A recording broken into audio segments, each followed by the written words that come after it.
మాత్రము సపోర్ట్ చేయను. Right right Jitender గారు మరోవైపు అటు కాంగ్రెస్ బీజేపీతో లాలూచి పడింది. బీజేపీతో అనే కంటే కూడా డైరెక్ట్ గా బీజేపీలో ఉన్నటువంటి ఒక ఎంపీతో లాలూచి పడింది. దీని వెనక బీజేపీలో ఉన్నటువంటి ఒక ఎంపీ హస్తం కూడా ఉంది. రేవంత్ రెడ్డి ఆ ఎంపీ ఇద్దరు కూడా కలిసి మొత్తం ఈ వ్యవహారం అంతా నడిపిస్తున్నారు. ఈ తరహా ఆరోపణలు బీఆర్ఎస్ చేస్తున్న సిచ్యువేషన్ కదా, ఏంటి నిజమా? ఇప్పుడు మా పులికేశి గారు దాన్ని ఎందుకు బయట పెట్టలేదో నాకు అర్థం కావట్లేదండి. ఇంకెప్పుడు బయట పెడతారా అని వెయిట్ చేస్తున్నాం. మరి ఆ బీజేపీ ఎంపీ ఎవరు, మరి కాంగ్రెస్ తరఫు నుంచి ఉన్న వాళ్ళు ఎవరు, ఏంది అనేది మరి తన బయట పెట్టాలి కదండి. బయట ఎందుకు పెడతలేరు? మరి ఆయన బాంబు వేసిండు కదా, నేను బయట పెట్టేస్తా అని సంచలనంగా మేము ఎదురు చూస్తున్నామండి. ఇప్పుడు మేము మొన్న చూస్తే ఏం లేదు, అతుస్సు అనిపించేసేసిండు. ఆ పిచ్చి పట్టిపోయింది కేటీఆర్ గారికి. ప్రభుత్వం ప్రజలు ఎట్లా చీకొడుతున్నారు, ప్రభుత్వ పథకాలు అనేది బ్రహ్మాండంగా నడుస్తున్నాయి. ఈ ప్రభుత్వ ప్రజల అవసరాలు, ఈ రోజు సన్నబియ్యం ప్రవేశపెట్టినాము, విపరీతమైనటువంటి ఆదరణ పొందుతుంది మా కాంగ్రెస్ పార్టీ ప్రభుత్వం. ఈ రోజు దాన్ని తట్టుకోలేదు, ఏం చేయాలో అర్థం కావట్లేదు వాళ్ళు.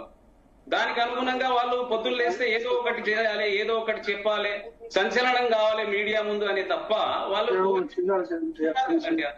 కంటెంట్ లేదు కదా. అయితే అలాగే జితేందర్ గారు ఈ రోజు మంత్రి శ్రీధర్ బాబు గారు ప్రెస్ మీట్ పెట్టారు. చాలా విషయాలు హెచ్సియుకు సంబంధించి అన్ని డిస్కస్ చేశారు.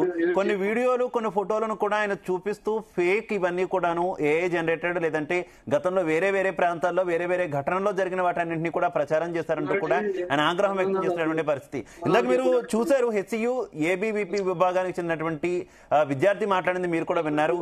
వారు నేరుగా సవాల్ విసురుతున్నారు, మేము ఏవైతే విడుదల చేసామో వీడియోస్ అవైతే ఫేక్ కాదు, ఏఐ జనరేటెడ్ కాదు, వాటిని ప్రూవ్ చేస్తారంటూ కూడా ఆయన అడిగినటువంటి సిచ్యువేషన్. ఏం చెప్తారు జితేందర్ గారు దానికి సంబంధించి?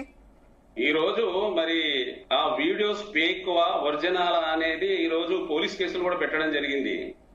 మరి ఈ సోషల్ మీడియా వాడుకోవడంలో మరి కేటీఆర్ గారు, బీఆర్ఎస్ వాళ్ళు ఉన్నటువంటి చాకచక్యంగా చేస్తున్నట్టు ఎవరు చేయలేరండి. వాళ్ళు ఈ రోజు పోలీసు వాళ్ళు తేలుస్తారండి దాన్ని. ఎందుకంటే ప్రభుత్వం ఒక్క నిమిషం బాలకృష్ణ గారు, ఆయన కంప్లీట్ చేయనివ్వండి ప్లీజ్. ప్రభుత్వం ఊరుకోదండి. ఆల్రెడీ పోలీసు వారు ఇన్వెస్టిగేషన్ చేస్తున్నారు. నిజాలను తేలుస్తారు అందులో ఎవరు ఏం చేసిండ్రు అనేది. మరి అది చూస్తున్నాం కదా, అది బయటపడుతుందండి, తొందరగా బయటపడుతుంది. మరి నేను కేటీఆర్ గారిని సవాల్ చేస్తున్నాను, మరి మొన్న బయట పెడతా అన్నటువంటి మరి అది ఇప్పుడు బయట పెడతారా అన్నట్టుగా అడుగుతున్నాం మేమంతా. ఏదండి ఇప్పుడు బయట పెట్టాలి కదా, పెట్టలేకపోయింది కదా. ఈ రోజు వరకు ఏమీ లేదు అక్కడ. ఇక్కడ మేము ఒకటి విద్యార్థులు కూడా అర్థం చేసుకోవాల్సింది, ఈ రోజు సుప్రీంకోర్టు ఏం చెప్పింది, ఇది ప్రభుత్వ భూమి, ప్రభుత్వం వారు హ్యాండ్ ఓవర్ చేసుకోమని చెప్పింది. అది హెచ్సియు హైదరాబాద్ సెంట్రల్ యూనివర్సిటీ భూమి కాదనేది క్లియర్ గా చెప్తున్నారు. ఇప్పుడు మన వాళ్ళు ఏం చెప్తున్నారు, ఫారెస్ట్ భూమి అంటే ఎవరికి వస్తుందండి? అది సెంట్రల్ గవర్నమెంట్ కి వస్తుంది.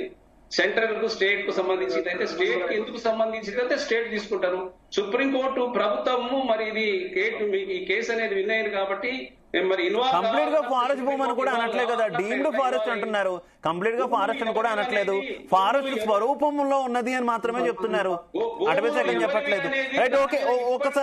ఒకసారి ABVP leader, HCU ABVP leader Balakrishna ఏదో పాయింట్ యాడ్ చేస్తారంట మీకు, ఒక్కసారి వినండి. Balakrishna please continue.